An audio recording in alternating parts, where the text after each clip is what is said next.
How's it going, everyone? I am back with another video. This is going to be my Week 9 recap video where I'm going to go through all the NFL games that took place this past week and break down my thoughts, takeaways, interpretations from the games, all that good stuff. So I will dive straight in here.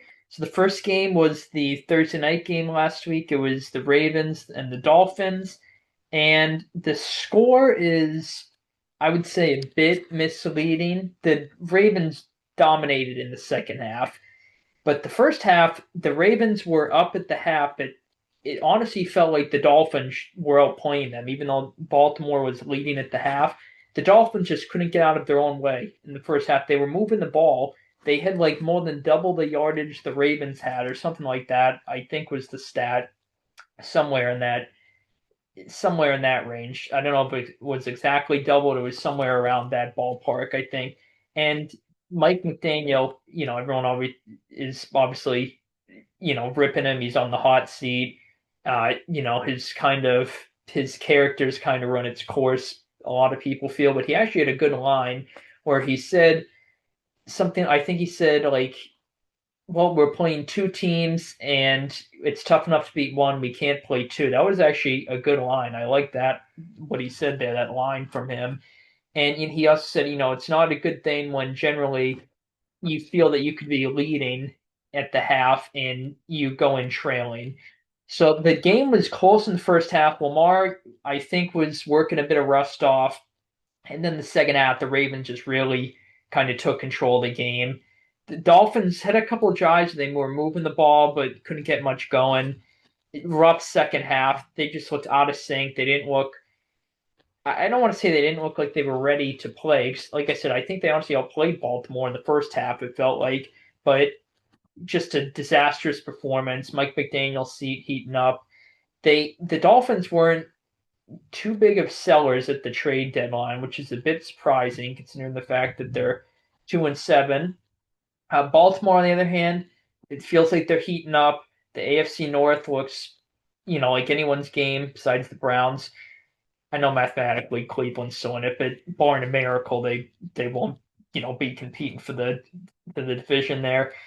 But Baltimore feels like they're heating up. They're going to make a playoff push. They're going to go on a win streak. That's what it feels like. Lamar, obviously a boost for the offense for him to come back. Derrick Henry had a good game, over 100 rush yards. So Baltimore's heating up. They looked good. The Dolphins, tough one for them here. But Baltimore, good performance from them. They're heating up. But yeah, the Dolphins, oh boy, just a rough season for the Dolphins. And that was pretty apparent in this game here. Oh boy. Um, Falcons and Patriots. Okay, so I made a video solely about this game that I uploaded earlier in the week. It's currently Wednesday as I'm recording this. I uploaded the video. I'm pretty sure I uploaded the video on Monday. So look out for that if you're interested. Check that out. Um, so I won't go too in depth on this game, but this was not our best performance. It was kind of like a C plus game for us, and we ended up getting the win.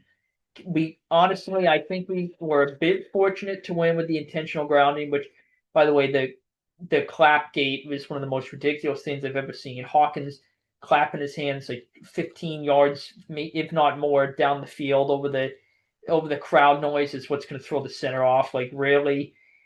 So we got the intentional grounding that helped us win the game. Otherwise, the Falcons probably would have gotten in field goal range and at least attempted a field goal. Though who knows? Parker Romo just missing that extra point. And honestly, I feel like the Falcons would have gone conservative and just ran it three straight times. So they did get in field goal range, so we could have burned our three timeouts. And May and the offense, even though they were struggling in the second half, May's pretty clutch. So I think he would have had a decent chance at winning the game anyway, getting in field goal range. Borregales has been clutch from week 2 on. So yeah, I think we caught a bit of a break with the grounding. Things were going the Falcons' way. I didn't have a good feeling about this game. Really, from when we were up 21-7, we were at the 50. It looked like we might get a field goal up to go up 24-7. And then the strip sack happened, and the Falcons got a touchdown from that. as soon as that play happened, I did not have a great feeling about the rest of the game, especially going into the fourth quarter, especially when London made that catch and they were about to tie it.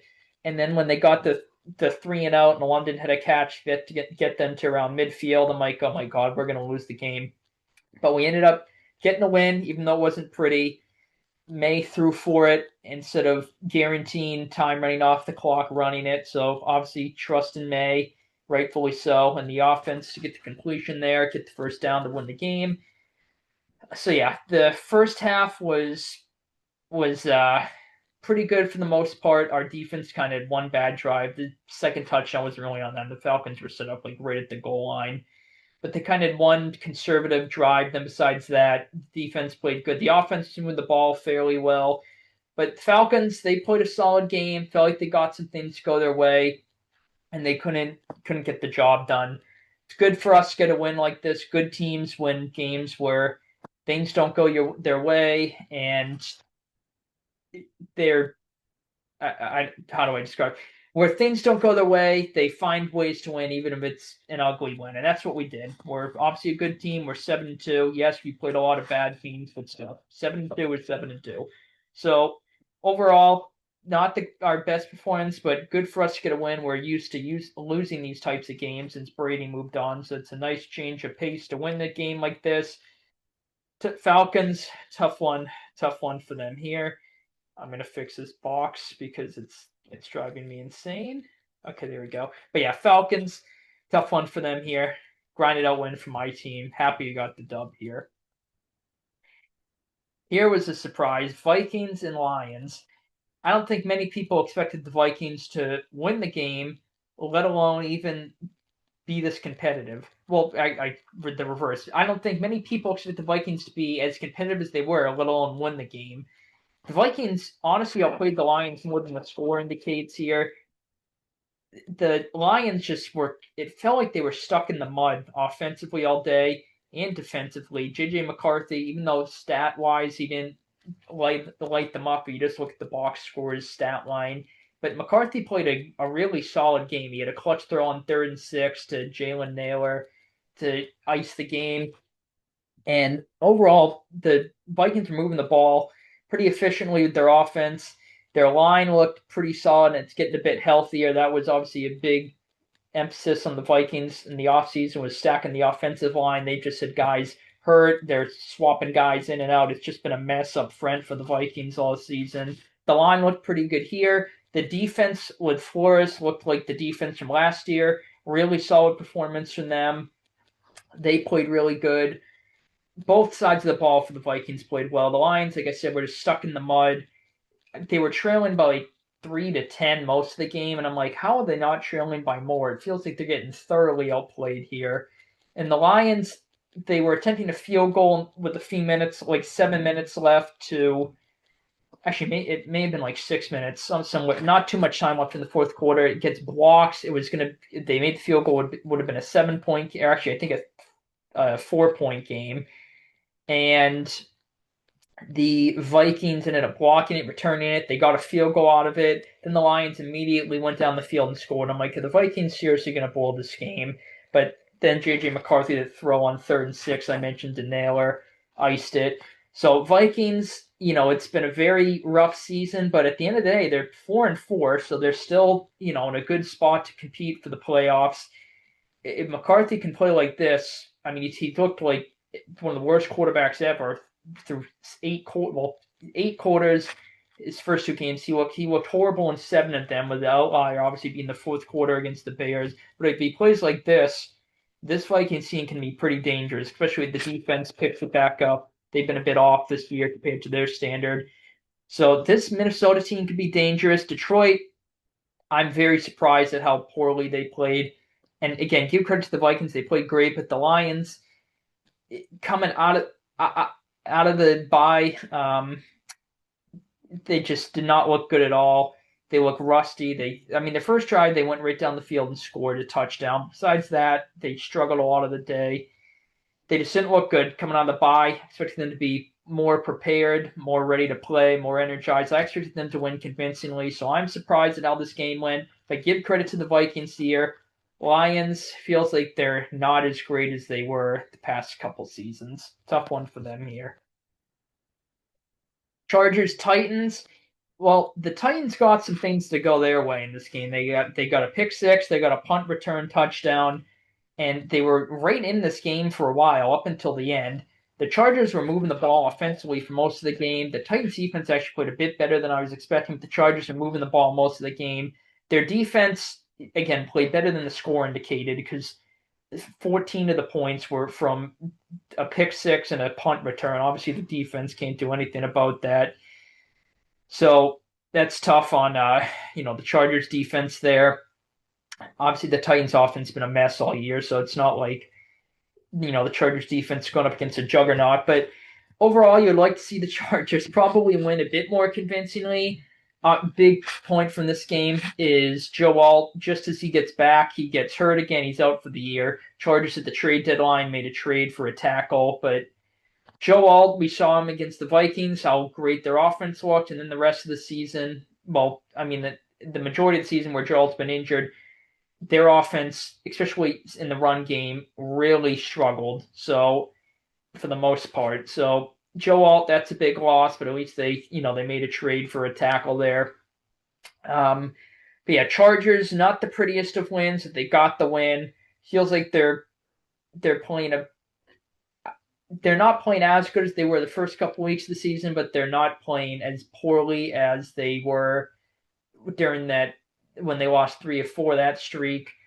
But yeah, the Chargers, everyone was hyping them up. Now they've kind of just faded into people's minds a bit, but they're still right there in the AFC West. What are they, 6-3? So they're still right there. They're second.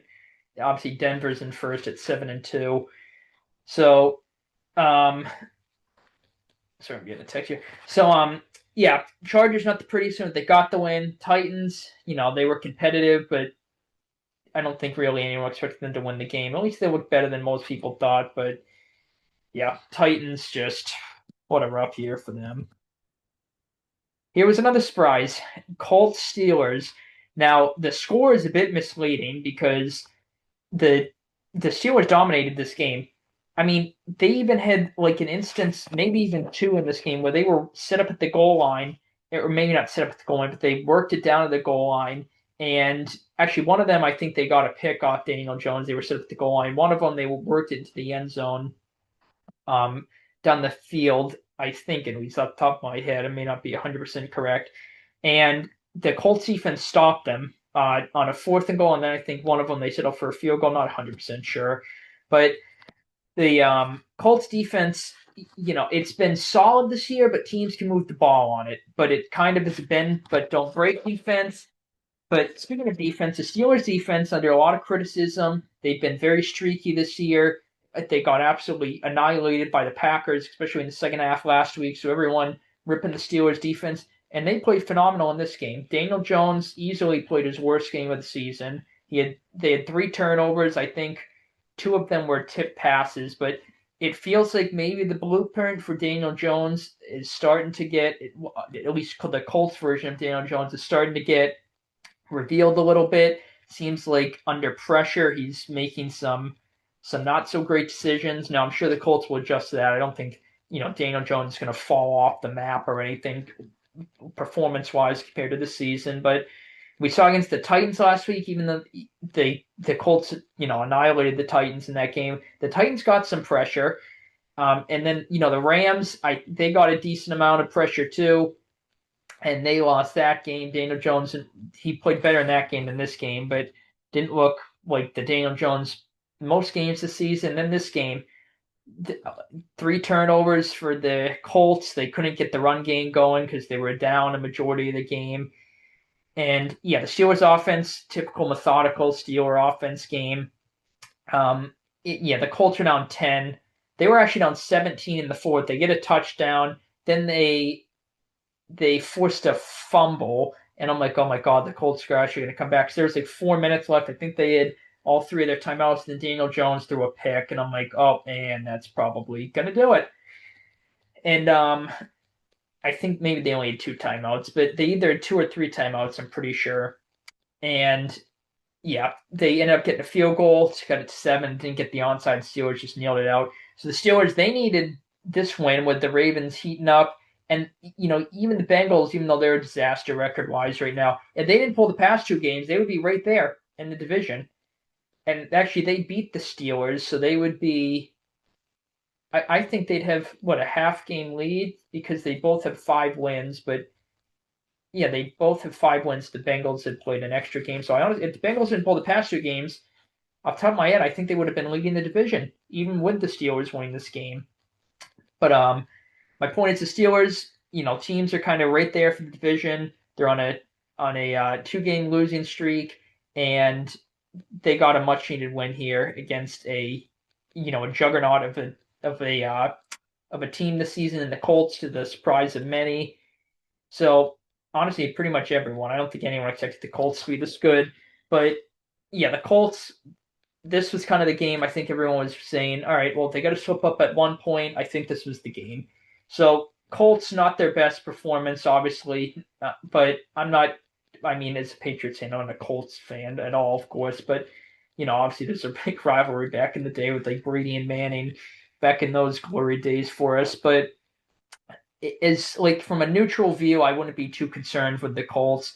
Steelers, I think this will be the team they are most of the year, where they're gonna have a bad performance, for a half, and they look bad. Then they'll bounce back the next week. They'll have a 2 game win streak, and they'll look bad in a loss. And that it's just a similar pattern to the Steelers we're used to. But as far as this game, really good win for the Steelers. Colts, this was not the best day at the office for them.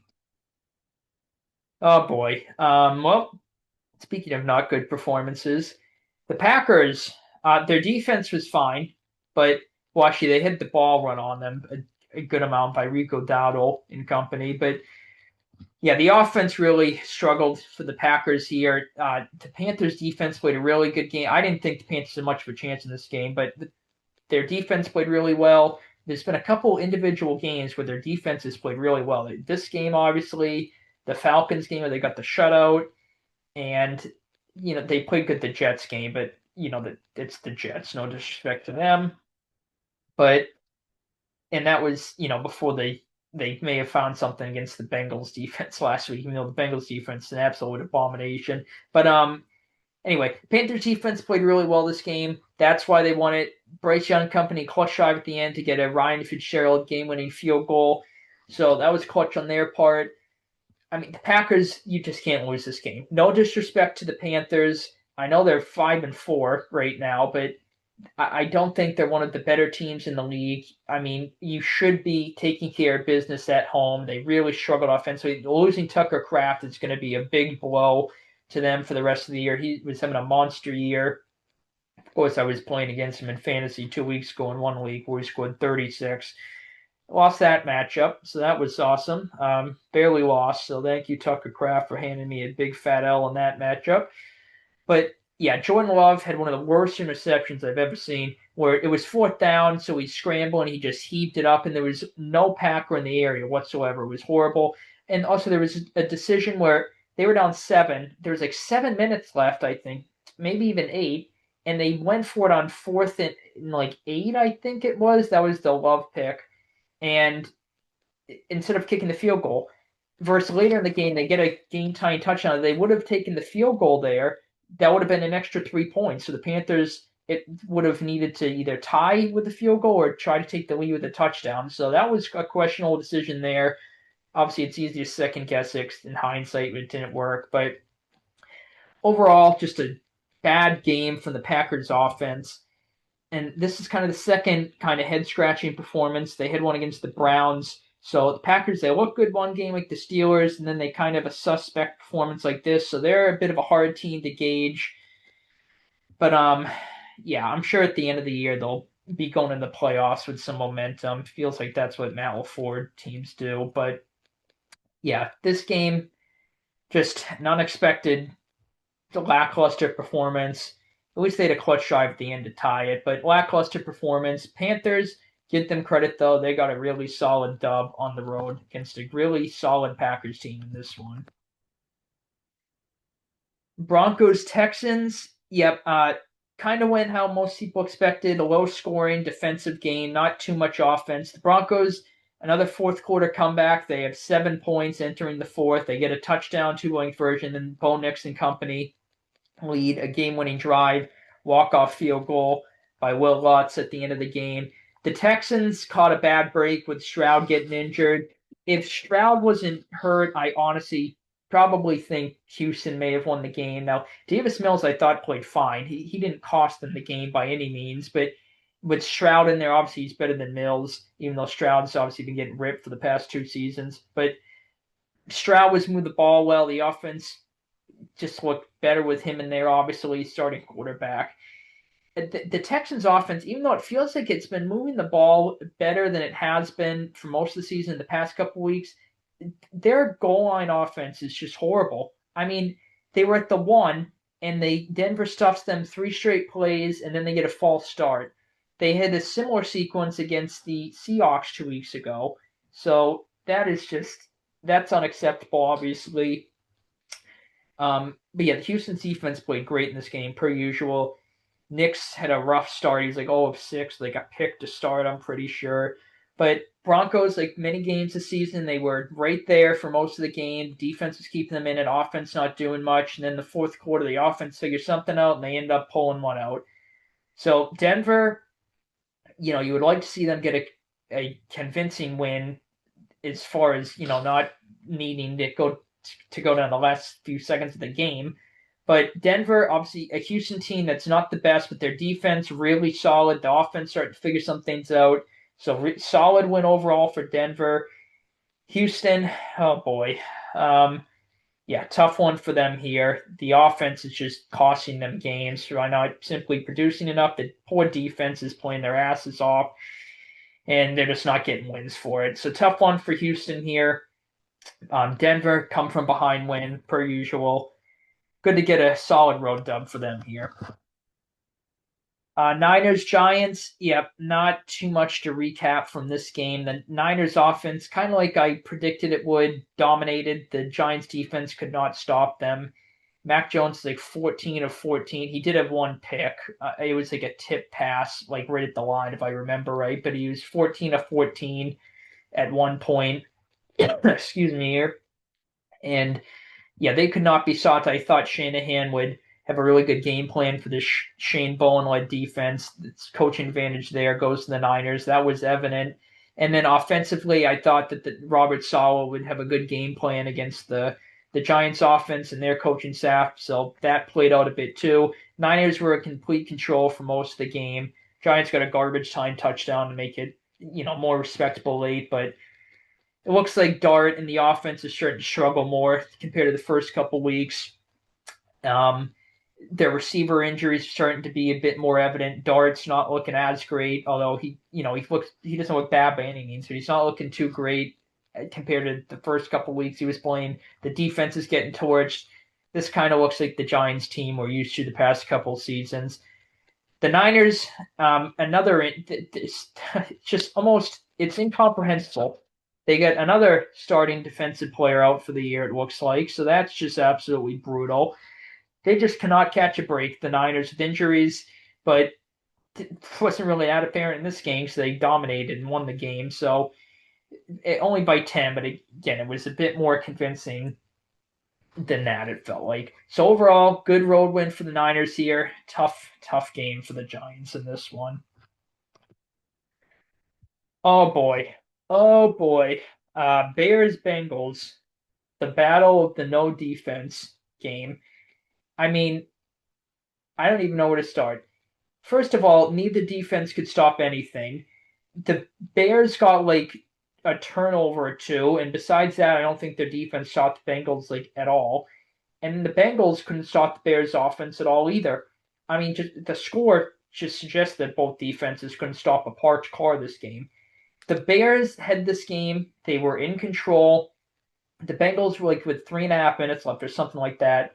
Flacco throws a pick at the goal line. They get a pick six. I'm like, well, that's game. They overturned it. So the I forget who picked it off, but he was down, and the Bengals defense actually forced a punt. So at least if I remember right. So wow, that's a rarity there. And the Bengals went right down the field, scored. They get an onside, go and score again. I'm like, oh my god, the Bears are going to blow the game. They were in complete control. They headed one and they blew it. If the Bengals had scored a touchdown like around the 3:30 mark instead of throwing that pick, I honestly think Cincy would have won because let's say the defense gets a stop after that, and I know circumstances would have been different, but Bengals score, then Bears score. If there was like a minute left or somewhere around there, I honestly think that the Bengals might have won. So, especially with the way the offense, just a hypothetical though. Who knows? But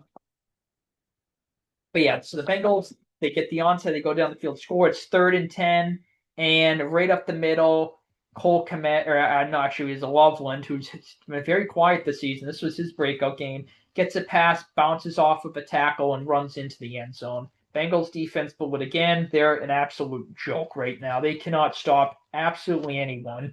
I mean, they made the Jets offense look like one of the better offenses in football last week. And in this game, they're making Caleb Williams, who's been struggling for well, they've been winning, but Caleb Williams doesn't look too great. They made Caleb Williams look like an MVP candidate this game. So their defense is absolutely horrible. I mean, the offense obviously it's not an issue. They put up over 30 points in 3 straight weeks. Joe Flacco, an injured Joe Flacco, is almost throwing for 500 yards with an injured arm at 40 years old. So clearly not Joe Flacco's fault. The second pick came on a Hail Mary attempt at the end of the game, so that wasn't on him. He just obviously is heaving one up with the end zone. Even when the Bears scored, there was like 17 seconds left. I'm like, for Christ's sake, the way this game's going, the Bengals are probably going to get a freaking touchdown. And they caught the Hail Mary off, but it didn't quite reach the end zone. Yeah, the Bengals, obviously their issue is their defense. I mean, their defense is apparently like laughing in the locker room after the game. Like the offense is rightfully pissed. Jamar's pissed. Obviously, I mean, they're more than doing their part. And this is the second season in a row where the Bengals offense is top tier and the Bengals defense is absolutely abysmal. So Jamar and the offense rightfully pissed off. Zach Taylor's on very, very thin ice. I don't think they'll fire him in the middle of the year, but he's on very thin ice. Although I will say, as an offensive play caller, I actually like Zach Taylor. I think he's a really good offensive play caller. Now, obviously, that helps when you have Jamar Chase and usually Joe Burrow, but obviously Joe Flacco is playing really great right now. You have Higgins and Chase Brown, even though the line's been a mess, so Chase Brown hasn't done too much this year. But yeah, when you have that type of talent, that obviously helps. But I think Zach Taylor is actually a pretty solid play caller offensively for the most part. But he's on thin ice. Al Golden is getting absolutely crucified. And Al Golden, I don't think he's done a good job this year, obviously. But I mean, at the same time, he's not working with too much either. And then, you look over at Indy where Lou Anarumo, they moved on from him last year. The defense was obviously, as I mentioned, horrible last year too. It wasn't as bad as this defense, but oh boy, the Colts defense, it's not, a juggernaut defense, but it's much better than it was the year prior with Gus Bradley. So yeah, just questionable decision to move on from Lou Anarumo now. Easy to second guess because it's, in hindsight again. But yeah, Bengals defense a disaster, and the Bears defense is a disaster too. They just keep forcing turnovers, and they did in this game, and I think that's why they won, even though they had a game-winning drive at the end of the game still. But they don't force the turnover that they did, and I think I think there's a play where they sacked Flacco and they called it a fumble, but I think the Bengals punted. But besides that, the Bears defense couldn't get any stops in this game besides the couple they did there. Bengals defense, well, I don't know why I keep saying Bengals. The Bears defense was awful. It's been awful this season, except when they're getting their turnovers. So, excuse me there. But yeah, if they're not getting turnovers, they're getting absolutely torched. But at least they're getting the turnovers at timely spots. So the Bears, they need to figure out how to play good defense so they're not getting turnovers, but at least they're winning. Their offense is obviously getting better and better under Ben Johnson, it feels like every week. But yeah, the Bengals just need to fix their defense. I know they invested so much in Jamar and T. Higgins and Burrow, but they need to invest a bit in the line and then spend every remaining dollar in every draft pick they have on defense because it's an absolute abomination. and it's costing them games. If their defense was just simply bad instead of abysmal, they would have at least 2 more wins than the past 2 weeks. So yeah, their defense, they're on the bye. Maybe they can figure some things out, but who knows at this point. Tough loss for them. Bears, really good win. That would have been demoralizing if they had blown that game with the Bengals getting an onside there. Saints Rams, yeah, not too much to recap from this game. The Rams just simply blew them out like pretty much everyone expected.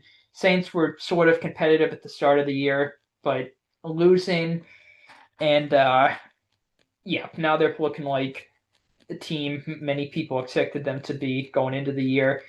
Tyler Shuck, I don't think he played awful, but there actually this game was sort of close for a while. Shuck had a decent drive at the end of the first half, but besides that, he didn't do too much. He did have a pick, but I don't think Shuck played horrible. The Rams were just, they dominated the game. Stafford right up there in the MVP race. He's playing phenomenal right now. The Rams were my NFC Super Bowl pick going into the year. That looks pretty good right now. The Ravens were my other one. It looked like a disaster just a few weeks ago, but now they're heating up. So at least if they get into the playoffs, it won't look like a horrible pick. But my Rams get to the Super Bowl pick looks pretty solid. Now I had the Ravens beating them, but the Rams getting to the Super Bowl looks like a solid pick. Stafford playing great right now. Devontae Adams is like 1 million touchdowns the past couple weeks off one-on-one fade routes. It feels like the Rams dominated. Their defense looked good. Their offense looked good. Coming out of the bye, they looked great. It looked like what I expected the Lions to look like against the Vikings, which obviously didn't happen. But yeah, the Saints, just a tough one for them. Tough one for Shuck to debut. No, I don't think he played horrible. Great win for the Rams here, taking care of business. Tough one for New Orleans. Jaguars Raiders. Yeah, this was an interesting game. It was a battle of two not so great teams. It felt like going into the fourth quarter, it was 6-9. Pause. Go in the fourth quarter, and then neither team could stop either team. It was like a touchdown every single drive. Both teams hit the ball in the fourth quarter, except the Jaguars ended up getting a field goal at the end of the fourth to take it into regulation. Besides that, both teams, at least from I remember, I think I'm remembering correctly, scored a touchdown on their on every drive the fourth quarter and overtime too. So yeah, I don't know what the hell happened there. Brian Thomas got injured in this game. So I thought when that happened, I'm like, yeah, I think the Raiders got it. And they couldn't be stopped in the fourth quarter. I'm like, yeah, I think the Raiders going to win. I'm like, damn it, I knew I should have picked them. The Jags kept fighting back. Clutch drive at the end of the game by Trevor Lawrence and company get the field goal. Cam Little with the with the new NFL field goal record, 68 yards at the end of the first half. And Aubrey attempted a 68-yard in the Monday night game, but he was wide left on it. So Cam Little still at the record. That would have been demoralizing if Aubrey just immediately tied on the day after. But yeah, overtime, the Jags got the ball. They had a good punt return or a kickoff return, and they scored a touchdown to go up 7. The Raiders went right down the field. Brock Bowers got the touch. Actually, I don't think I forget who caught the touchdown. I think it was Brock Bowers. They go for 2 to get the win, and I think it was Tyler Lockett. I'm not 100% sure, but I think it was Tyler Lockett was wide open, and the pass was batted down at the line, so the Jags ended up winning. So yeah, tough one for the Raiders. This was easily their best offensive performance of the year, even though they were quiet until the fourth quarter. Geno looked good. Definitely his best game. He did have a pick, per usual, Geno Smith this season. But Bowers coming back obviously was a significant boost to the offense. Gentry got going. Bowers was unstoppable this game. Had multiple touch, like 3 touchdowns, maybe but 4. I think it was honestly. I think it was 4 actually. I'm not 100% sure, but yeah. Bowers couldn't be sought. They traded Myers. Actually, they traded Myers to the Jaguars. So yeah, I didn't even think about that. Um. Also, yeah, I was gonna recap part of the reason I did this video the day after the deadline. So I was gonna recap some of the trade deadlines. So after this game, I'll go back to, I guess, another big one that covers the sauce one. I'll go back to the Colts there. Um, Actually, I'll just do it at the end of the video, whatever. But anyway, excuse me here. Yeah, top one for the Raiders. Uh, Geno, great game. If they would have got that 2 point conversion, would have been a great win for them. The Jags just held on. Really frustrating loss to the Raiders. They were right there. Should have had it, it felt like, but the Jags held on. Got not the prettiest win, but they're 5-3. They definitely don't look nearly as good as they did the first couple weeks of the year, but they got the dub. That's all that matters. So good win for the Jags on the road. Raiders, that's a heartbreaker for them, though. Chiefs Bills. Now, this was kind of like a typical Chiefs Bills game in the regular season. The Bills are leading, but the Chiefs are kind of hanging around. And right at the end of the game, the Bills win in dramatic fashion. They hang on. That's kind of how this game went, similar to how most Chiefs and Bills games go. So, yeah, Buffalo was causing a bunch of pressure. Jesus, that was a tongue twister. Pressure issues for Mahomes. Mahomes had the lowest completion percentage he had of his career. He did not play well at all in this game. And Drake May rightfully has jumped him in the MVP standings, even though Mahomes, it's absolutely ridiculous. He's in front of May in the MVP standings. Now, this game, thank you, Bills, justified that. Justified May getting ahead of Mahomes. Now Josh Allen's the front runner again. But yeah, Bills defense played a lot better than I was expecting to. I thought the Chiefs offense was kind of going to have a good day. It was going to be their day. They've looked great. The Bills off their defense struggling, even though they played good against the Panthers. I didn't take too much stock from that game. So it was Andy Dalton and the Panthers, who again, even though they're 5-4, I don't think they're a great team. I know they demolished them. Bills offense, it felt like something was a bit off, even though they hammered the Panthers again. James Cook ran for over 200 yards. I thought the Chiefs defense, I didn't think it would be great in this game. I thought it'd get more stops than the Bills defense. Yeah, not the case. The Bills were dominating the game. They're up 15. The Chiefs could afford a 4th and 17. They get a 2-pointer. And then at the end of the game, yeah, Josh Allen and company, they ran it, 20 seconds left. They kicked the field goal to go up 10, ice the game, and it's no good. I'm like, you've got to be shitting me. The Chiefs are going to pull this off on day. But thankfully, the Bills ended up holding on to basically Hail Mary attempts. They blitzed on the last one, which I like, forcing the quarterback into a quick throw. So I like that approach rather than just letting them get a Hail Mary attempt off with like a 3-man pass rush. Obviously, you sacrifice coverage, but I like that approach by the Bills there. But yeah, the Bills are dominating, so you can knock them, say they should have won by a bit more. The Chiefs, it felt like they were not playing good at all, let alone great. And they only lost by 7. They're attempting a Hail Mary into the end zone to win it or tie it. I think they would have kicked the extra point if they got the Hail Mary, but who knows? What else? Yeah, Josh Allen was phenomenal this game at like an 88% completion percentage. He couldn't be stopped. Yeah, right out the Bills allowed multiple big plays to the tight ends. Kincaid being back was big. He got the opening drive touchdown. So yeah, Bills, they look really good in this game. Per usual, they always beat the Chiefs in the regular season. I, again, was expecting the Chiefs to win. I thought their offense do a lot better.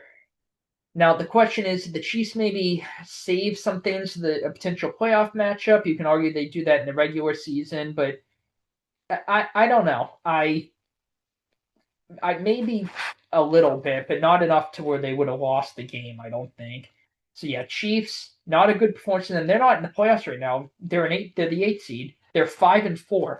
Everyone hyping the Chiefs up, which they have been playing great the past couple weeks, but I mean they lose this game, and the reality is they're 5-4 and they're the 8th seed. They're not in the playoffs. And the Bills looks like they're getting back on track after that 2-game rough stretch, 2-game losing streak they had. So overall, really good performance by the Bills here. Again, they probably should have won by more, but it is the luckiest team in professional sports history, so they're probably going to be right there in every game. The refs will probably give them a crucial call every game, even though the Chiefs got were on the wrong side. I almost said they got screwed, but the rest will never do that. I guess they did in this instance where they called an intentional grounding on Mahomes and the ball was tipped, so it shouldn't have been, and they couldn't reverse it. So it wasn't an intentional grounding, but it was called. So probably the only time in the past, I don't know, 7 years in the Mahomes era where the Chiefs get a bad call to go against them. Honestly, the last time I remember some bad calls going against them were in 2022 Monday Night Football. They played the Raiders at home. They had some bad calls in the first half. But besides that, they get every single call to go their way. They're the luckiest team in sports history, so it was good to see them finally, for once, not get a call to go their way. But anyway, tough performance for them here. They didn't play too good, but they're right there in the end still. Bills, Josh Allen looked great. It looks like they're getting out of that skid I mentioned, 2-game skid they had. So good win for them here. Always good to see the Chiefs lose, even though it hurts the Patriots, the AFC East. So wouldn't have been the worst thing the Chiefs won, but yeah, always good to see them lose at least. Seattle, Washington. Yeah, this was a bit of a surprise. I was a bit uneasy picking the Seahawks. I thought the Commanders had a good chance to win the game. The Seahawks just dominated the game. They're up 28-0. Sam Darnold doesn't have an incompletion. They just dominated the game. The Commanders were really struggling offensively. Defensively, they're getting absolutely torched, and the Seahawks just dominated the whole game. Jane Daniels obviously had a significant injury, dislocated his arm, his elbow, whatever it was. So that is an absolute killer for them. Luke McCaffrey's out for the year. Marshawn Lattimore's out for the year. They're just absolutely getting killed with injuries. Injury galore season for the Commanders. Not too much going right for them. I thought the Commanders would regress a bit this year, but I didn't expect it to be this bad. And I forget who off the top of my head they play, but I think they have someone tough this week. I'm gonna look it up. Actually, now it's gonna drive me insane. Let's see. All right, let's see here. Commanders schedule. Yeah, the Lions. Well, oh boy, that's gonna be a tough one for them. One the divisional round matchup last year. But yeah, this game, again, not too much to recap. The Seahawks just simply dominated the game, absolutely annihilated the Commanders. A lot of people ripping Dan Quinn for leaving Jay Daniels in the game. Dan Quinn said it's on him, 100% on him. So yeah, tough one for the Commanders here. Brutal outing. Seahawks looking like a legit team. They are playing much better than I expected them to. I thought their defense would be really good, but I didn't think Darnold was going to be nearly this good.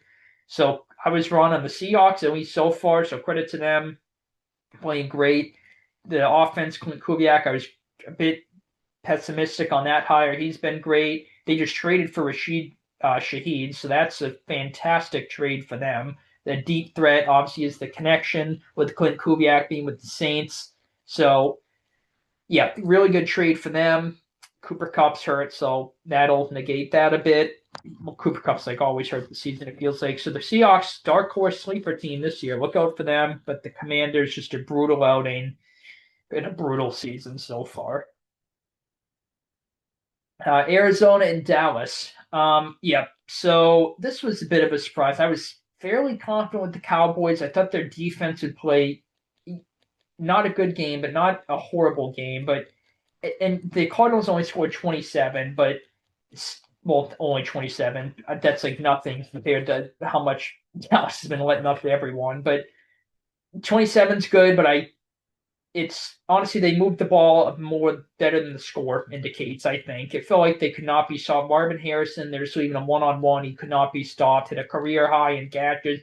It's just a monster game for Marvin Harrison, and his dad is ripping the Cardinals offense. Well, I don't think he was this game. His son went off in this game, absolutely annihilated DaRon Bland on a touchdown from the goal line. That was horrible to see. The Cowboys defense is just absolutely abysmal. If they played the Bengals, the final score may be like 100 to 103. Well, my God, I honestly, I don't know which defense is worse, the Bengals, or the Cowboys. I honestly think it might be Dallas, but I don't know. Um, Anyway, the Cowboys. The problem this game for the Cowboys was their defense is so bad that well, and this been the problem for them this season. Their defense is so bad for them that they need the offense to play nearly a perfect game and at least score on it, like a field goal every drive, or at least move the ball and give good field positioning off of a punt, something like that. They were having trouble doing that this game. The Cardinals' defense showed up. They played a really good game. Their defense has been pretty underrated. Gannon, obviously, he's on the hot seat as far as being a head coach, but I've always liked Gannon. I thought he's been a really good defensive-minded coach. The Cardinals' defense playing really good this season. They played extremely well in this game. Dallas had some unfortunate turnovers when they were in scoring range twice in this game. 2 fumbles killed them. The offense didn't play too great, especially compared to how they've been playing this season. At least the defense got a couple sacks, and they traded for Logan Wilson and Quincy Williams. So that's Logan Wilson hasn't been playing too much of the Bengals, but a veteran linebacker, anything's going to help this defense at this point. He was pretty solid. He's been pretty solid for most of his career. And then obviously Quincy Williams is a good trade for the line for them too. But are they going to dramatically change how bad this defense is? I don't think so, but I think they'll definitely help it out at least a little bit. I thought the Cardinals were going to blow this game in the fourth quarter when Dallas scored a touchdown to cut it to 10, and then they got the ball back with like 4 minutes left, 4 and change. I'm like, the Cardinals are going to blow the game again. They're going to actually lose this game again. Another fourth quarter blown lead, but then the Javonte Williams fumble happened, and the Cardinals ended up winning the game from there. They got a pick off Dak. He just heated up on fourth down. A prayer gets picked. He should have had a pick earlier in the game on a tip pass. I forget who the linebacker was. I want to say it was Wilson. Not 100% sure, but he dropped the freebie pick. But another talking point, Brissett has looked great with the Cardinals. My old guy for the Patriots. He's looked great for the Cardinals. People are saying start him over Murray. After the game, Gannon said they're going to start Murray when he comes back. And now they're saying they're going to start Brissett, but it's because they're letting Kyler Murray's injury heal to like the full extent because they don't want to re-risk an injury. But yeah, Brissett has looked better than Murray this season. The offense has looked better with Brissett in there, so at least let Brissett, stay the starter until there's a reason to pull him. Not just because Murray's healthy. If the offense and the quarterback are clicking, then why ruin that? So it's a tough break for Kyler, but their offense has been really good with Brissett. Cardinals much needed win. They were on a 5-game losing streak, so they very much needed this win. Good win for them on the road here. Kind of the Cowboys' number over the past couple of years.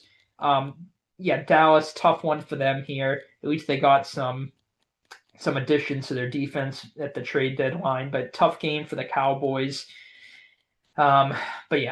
They've lost 2 in a row. So I think they'll be floating around 500 most of the year, make a playoff push late, but who knows? Tough one for them here. Obviously another big trade, the Sauce trade to the Colts. Now, 2 first-rounders and A.D. Mitchell, by the way. That is a big haul for Sauce Gardner, but it obviously makes them better right away, and they were having some issues at corner, so obviously it helps them there. Lou Anarumo kind of likes to run his defense with veteran corners, so obviously that'll be a boost for them. It certainly makes them better now. Obviously they sacrificed the future a little bit, but they're all in right now. They're all in this season, and rightfully so. They've been, if not one of the talking points of the season for everyone, how well they played. Obviously not this week, but yeah, Colts, really good trade for them. Makes them better right now. Again, the Jets, they were sellers. They sold a bunch of people. They're stockpiling their picks. They traded basically all their stars except Wilson and Breece Hall. And apparently the Chiefs offered a 4th rounder for Breece Hall, and the Jets held firm on a 3rd. So thankfully, obviously that would have benefited the Chiefs. So thank you, Jets. What other trade? Joy Tryon-Shoyinka, obviously not a big name guy, but the Bears got him for I think only a 7th rounder. So that's actually a solid trade for the Bears to only get him for a 7th rounder. He's not going to you know, dramatically change their defense, but he can make an impact. I like that trade for the Bears. They get nothing to lose with how bad their defense is. He used to be really good on my Madden Bucks franchise. I did in like a full 32-man franchise a couple of years ago. What other trades were there? It was kind of a quiet deadline outside of a couple big names. My team didn't make any trades with the Patriots, although we did sign Jerry Rice's son to our practice squad. Um, what else? What else? What else? Blanking on trades. Um, all right, I'm gonna look this up 'cause I feel like I'm missing a trade here. Excuse me here. Okay, let's see.